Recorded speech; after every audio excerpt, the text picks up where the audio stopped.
ঢাকা ইন্ডাস্ট্রির দর্শকপ্রিয় তারকাদের মধ্যে অন্যতম শবনম বুবলী। কেননা এই তারকা তার কেরিয়ার একাধিক চলচ্চিত্র উপহার দেওয়ার মাধ্যমে তিনি তার ভক্তদের মধ্যে নজরে আসেন। প্রায় এই তারকাকে সর্বশেষ দেওয়ালের দেশ চলচ্চিত্র অভিনয় করতে দেখেছে তার দর্শকরা। চলচ্চিত্রের পর্দায় তার অভিনয় তার ভক্তদের কাছে ব্যাপক আকারে নজর কাড়ে। তাই তো বলাই বাহুল্য যে আপাতত তিনি তার ভক্তদের মধ্যে নজরে এসেছেন। মোরওভার মাত্র কয়েকটা দিন আগে চলচ্চিত্রটি অবশ্য পাকিস্তানে মুক্তি পেয়েছে। তাই তো বলাই বাহুল্য যে আপাতত পাকিস্তানের সিনেমা হলগুলোতে চলচ্চিত্র নিয়মিত চলছে। অন্যদিকে ঢাকায় চলচ্চিত্রের তারকা শবনম বুবলীকে সর্বদাই সামাজিক যোগাযোগ মাধ্যমগুলোতে অ্যাক্টিভ দেখা যায়।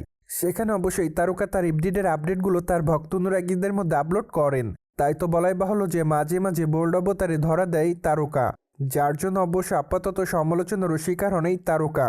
কিন্তু ঢাকা ইন্ডাস্ট্রির এই তারকা সে সকল সমালোচনা কিংবা বিতর্ককে সেভাবে গ্রহণ করে না। তাই তো বলাই বাহুল্য যে আপাতত এই তারকা তার ইচ্ছামতো ছবি সোশ্যাল মিডিয়ায় আপলোড করেন।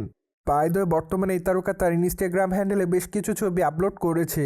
তাছাড়া তার প্রকাশ করা ছবিতে তাকে দেখা যায় যে ব্ল্যাক কালারের টপের সঙ্গে ব্ল্যাক কালারের প্যান্ট পরে ক্যামেরার সামনে লাস্যময়ী রূপে ধরা দিতে, পাশাপাশি খোলামেলা চুলে হালকা মেকআপে তাকে দেখতে বেশ সুন্দরী দেখাচ্ছে। তাই তো বলাই বাহুল্য যে আপাতত তার রূপের প্রতি নতুন করে কাবু হতে দেখা যায় তার দর্শকদের।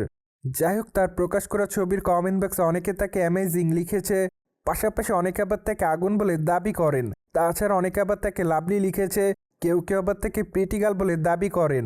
যাই হোক, সবকিছু মিলে আপাতত এই তারকা তার ভক্ত অনুরাগীদের কাছে নজর এসেছে বলে জানা যায়। বাই বর্তমানে শবনম বুবলীর হাতে বেশ কয়েকটা প্রজেক্টের কাজ আছে বলে জানা যায়। তাই তো আগামী দিন এই তারকাকে জুংলি চলচ্চিত্র অভিনয় করতে দেখা যাবে। চলচ্চিত্রটিতে তার বিপরীতে অবশ্য অভিনয় করতে দেখা যাবে সিয়াম আহমেদকে। মোরওভার চলচ্চিত্রের শুটিংয়ের কাজ অবশ্য প্রায় অনেকদিন আগে শেষ করা হয়েছে বলে জানা যায়। কিন্তু দুঃখের বিষয় যে এখনও চলচ্চিত্রটি মুক্তি পায়নি। তাছাড়া নির্মাতারা চলচ্চিত্রটি মেবি 2025 সালে মুক্তি দিবে। কেননা আপাতত নির্মাতারা পরিকল্পনা করে রেখেছে যে চলিত বছরের আসন ঈদুল ফিতরকে কেন্দ্র করে চলচ্চিত্রটি মুক্তি দিবেন তারা। তাই তো ধারণা করা যায় খুবই শীঘ্রই চলচ্চিত্রের প্রমোশনালের কাজ শুরু করবেন তারা। পাশাপাশি অবশ্য আরও জানা যায় ভালোবাসা দিবস উপলক্ষে চলচ্চিত্রের প্রথম রোমান্টিক গান মুক্তি দেওয়া হবে, যেখানে কণ্ঠ দিয়েছে তাহসান খান। তাই তো বলাই বাহুল্য যে গানটি মেবি দর্শকদের কাছে নজর কাড়ার মতোই থাকবে। সোভিয়েট জেনে তো নিলেন, ব্ল্যাক পোশাকে দর্শকদের কাছে গ্ল্যামার ছড়াচ্ছে ঢাকায় চলচ্চিত্রের তারকা শবনম বুবলী। ফলে বিষয়টি নিয়ে আপনাদের কোনো মতামত থাকলে কমেন্ট বক্সে জানাতে ভুলবেন না। Subscribe channel for more update.